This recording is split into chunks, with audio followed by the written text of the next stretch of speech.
Alright, so I'm just going to do a quick go-through of the completed diary from Renee in the Town of Light.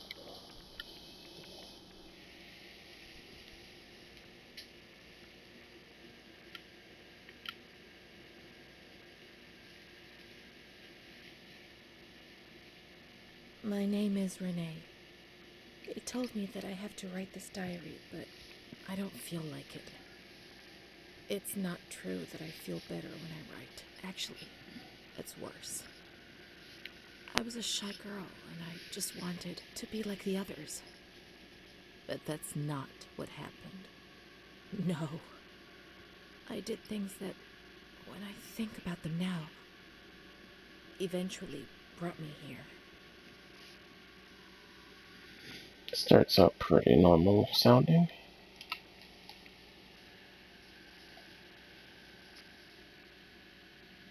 Everything started with that damned light.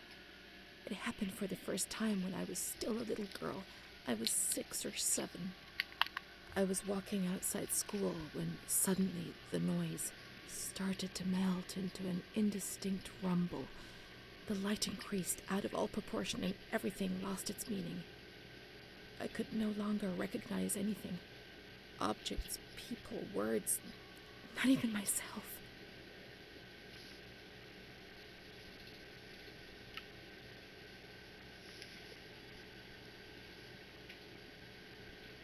I felt fear as a physical sensation. It prevented me from moving, from swallowing, from breathing.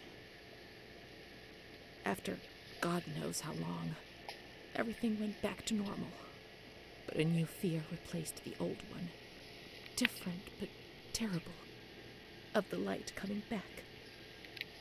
And it did come back.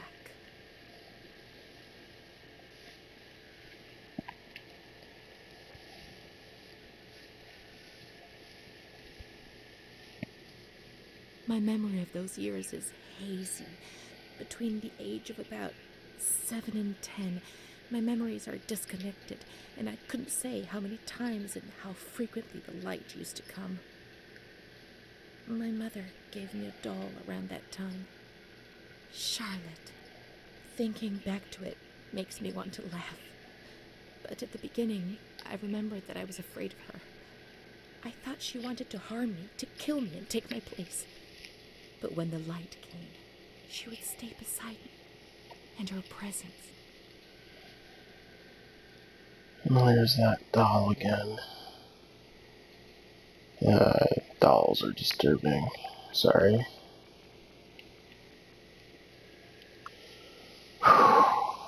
See? Did not disturb me. I was able to talk to her, and so she became my best friend. At least until I was in grade 2, when everything changed. She didn't laugh at me, and if I had to say something to my mother, I asked her to say it. When things inside me turned bad, she was the only one I could turn to. Now all of this makes me blush, but Charlotte was a real friend to me. I knew that she was just a doll. I wasn't stupid. But at the same time, she was real, too. I don't know how to explain it. It's difficult. My mother would cuddle her and tell her things. I guess she was trying to communicate with me. But back then, I was too afraid to understand it.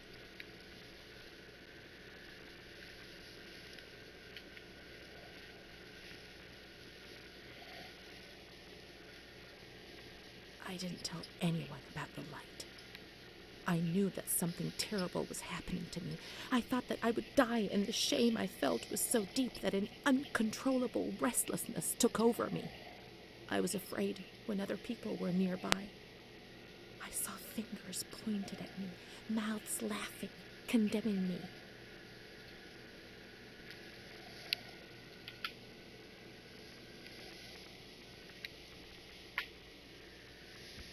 I tried to be alone. I would sit down on the ground and, curled up in the dark, I would repeat a word, any word, in continuation. This helped me not to think, not to lose myself. I would spend entire days like this, hoping that my mother would ignore me. Her compassionate words hurt me and terrorized me even more, and so I had to...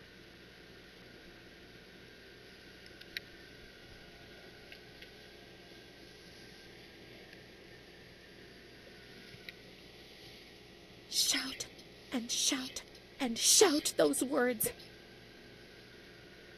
After a few days, things got better, and little by little, I came out of my hiding place. But the fear was always there, under the surface, ready to strike me even harder.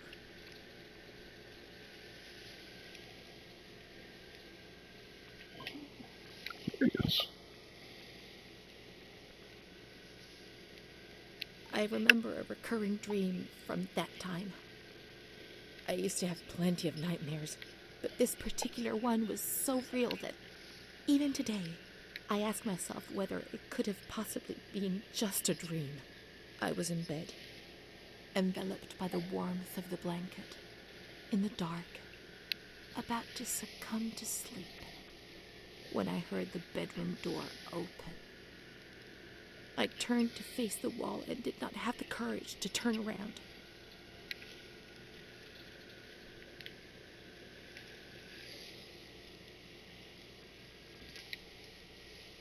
I only saw a shadow cast against the wall by the light filtering in through the door. Then I heard the door close again, and I thought that it might have been my mother who, before going to bed, used to peep in to see whether I was sleeping. However, there was no time to breathe a sigh of relief, for footsteps approached the bed, and I heard the sound of breathing close by. Fear paralyzed me from head to toe. The blankets were pulled back. I remember the chill of fresh air on my spine. Someone sat on the bed, and I trembled.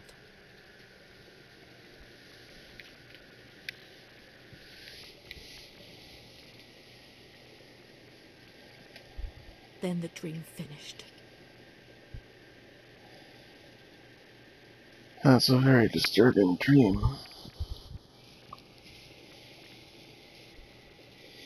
Some stranger came over and sat down on the bed with her.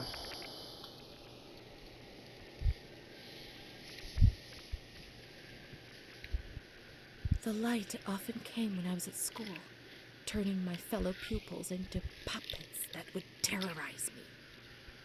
To me, they appeared transformed, with the bloodied heads of animals stuck where their own heads should have been. I would curl up on the floor and would even wet myself. The teacher would try to console me and would smile at me, but her teeth and her eyes would terrify me even more. Things did change. I don't know why, perhaps during the second or third year of school.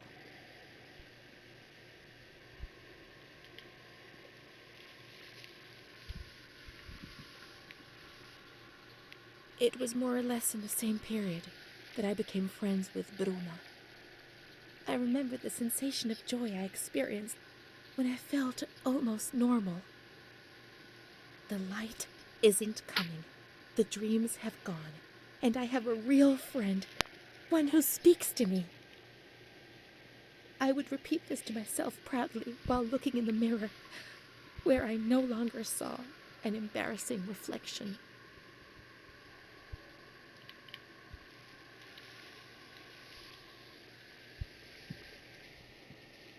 It seemed to me that the world was a difficult place, but it was no longer impossible. Bruna. I did not understand what Bruna saw in me, especially as she was almost 2 years older than me. I would tell her this every now and then, and she would joke about it, saying, "Nothing. I don't see anything in you, which is what I like about you." And then she would hug me.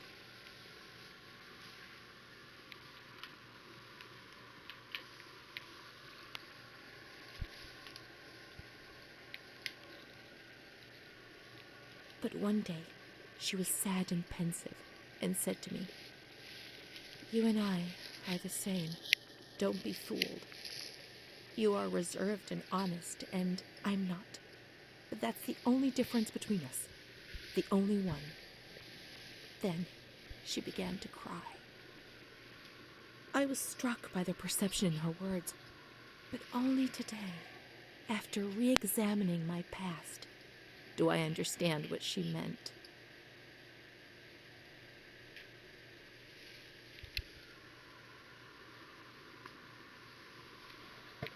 I no longer considered my body as something disgusting and ill. Far from it.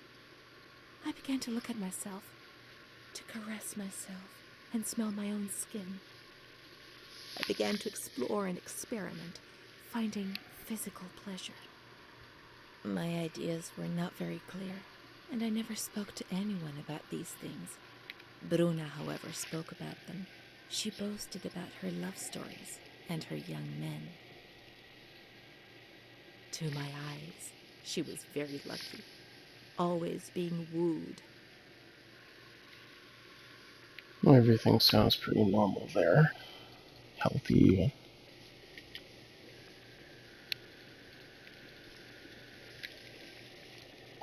By marvelous, generous, and kind boys. Thus, I fantasized about her adventures, pretending that I was the main protagonist. But how could I ever be like her? Occasionally I recall that she had black and blue marks on her body, but I was so naive that I did not understand. I did not put two and two together. It was Don Gino who explained things to me a few years later. The imagery here makes me feel like it's a little bit of an Alice in Wonderland vibe going on.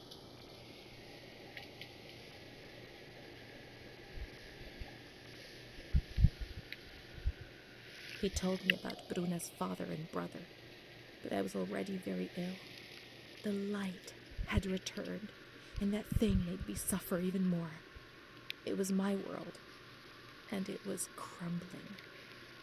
When I spoke to Bruna about it, she turned her head away and was silent for a long time.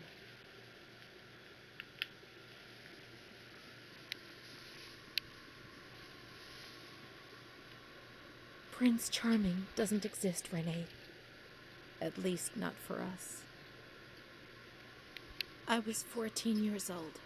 I didn't think it was possible for a boy to look at me and desire me. When he asked me if I wanted to go for a walk, I didn't say anything. I didn't even have the courage to look at him.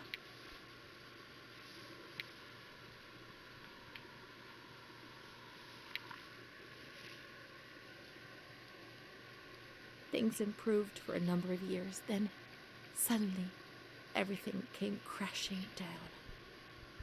One evening I came home drunk, and the following morning a terrible crisis overcame me, all of a sudden. What had I done? I was terrified. I thought I'd lost my sight. The light burned my eyes from inside. The memories of the previous day emerged in bursts, images, flashes, which unleashed something monstrous inside me. Repetition of words was no longer sufficient. Now there was a voice in my head which repeated them louder than I did, and they were words of accusation and blame. So I covered my ears and shouted and hit my head against the wall and threw up. Wow. It's getting pretty violent.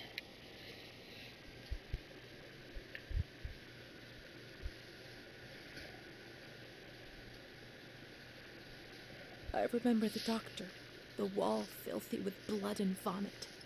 My mother wasn't looking at me. Bruna was crying but trying to hide it. Charlotte was beside me. I never told anyone what had happened. He came to visit me, but I refused to see him. I became agitated. I think he liked me, even though things turned out badly. In that period, I began to suffer from memory loss. The few things I learned didn't please me at all. He told me that I was looking for him. It was all my fault. Bruna told me that sometimes I got drunk. People in the village gossiped about me. Sometimes I was covered in black and blue marks. I didn't realize what was happening to me, what I was doing. I was no longer in control of my life. From my little corner.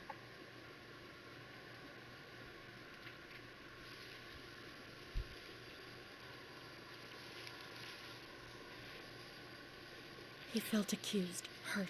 I chased him away. I insulted him. He was proud, handsome. He said things about me to other people, which he shouldn't have said.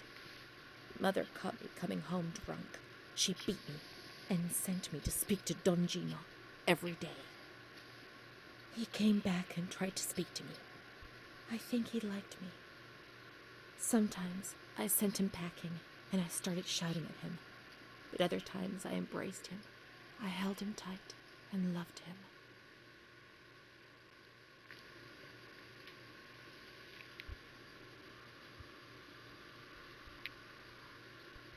But he couldn't bind himself to me. I was 16 and ill. I had no future. I didn't get out of bed for weeks. Then I did things I was ashamed of. I slept with men. The guilt tore at my soul. And the light came back to torture me. I invented stories to justify my actions. I couldn't bear my own weight.